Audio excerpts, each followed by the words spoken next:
রান্নাবান্না, ঘর গোছানো, বাচ্চাদের দায়িত্ব পালন, সব কিছু দেখভাল করা, এটা আমাদের মেয়েদের প্রতিদিনকার কাজ। আর আমরা সাধারণত কোথাও বেড়াতে গেলে বা কোথাও যদি ট্যুরও দিই, আমার কাছে মনে হয় যেন এই কাজগুলো আমাদের পিছ ছাড়ে না। আর কেউ এই কাজগুলা বেশ এনজয় করে। আবার যাদের অতিরিক্ত কাজের চাপ, তারা বেশ প্রেশারে থাকে। তবে আমার কাছে মনে হয় কি জানেন? যদি আপনার পার্টনারটা ভালো হয়, যদি সে আপনাকে খুব বেশি সাপোর্ট দেয়, সে খুব সাপোর্টিভ একজন পার্সন হয়, তাহলে কি না এত প্রেশারের কাজ বা কোনো প্যারার কাজও প্যারা মনে হয় না।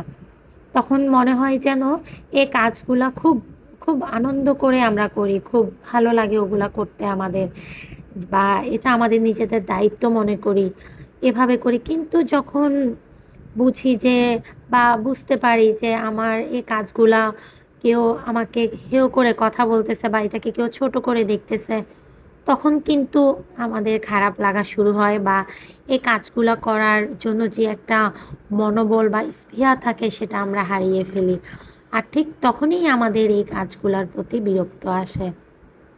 তাই কোনো কাজই যেমন ছোট না, ঠিক তেমনি যে যার কাজ করে, যে যার কাজকে ভালোবাসে, যে যার কাজের প্রতি ডেডিকেটেড, তাকে কিন্তু সেভাবে আমাদের সম্মান করা উচিত। সম্মানটা কিন্তু প্রত্যেক মানুষেরই কাম্য। যাই হোক, অনেক কথা বলে ফেললাম, আর কথা বলতে বলতে এদিকে আমার রান্না বান্নাও শুরু হয়ে গেল। আজকে আমি কাতলা মাছের মাথা দিয়ে মুড়িঘণ্ট রান্না করব।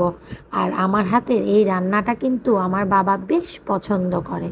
সাধারণত আমার আব্বু যখন আসে, বা আমার আব্বু আম্মু বলতে পারেন, দুজনেই যখন গ্রামের বাড়ি থেকে বেড়াতে আসে, তখন আমি কি করি, তাদের পছন্দের খাবারগুলো রান্না করি। আর আমার আব্বু আম্মু মাছ মাংসের থেকেও তারা এই ধরনের সবজিগুলো খুব পছন্দ করেন। তাও মেয়ে তো সবসময় কি আর বাড়িতেও সবজি খায়, মাছ মাংস যাই খায়, বাট মেয়ের কাছে আসলে কি আর শুধু সবজি দিয়ে ভাত খাওয়াতে পারি বলেন? প্রত্যেকেই চায় তার বাবা মাকে বেস্টটা খাওয়াতে।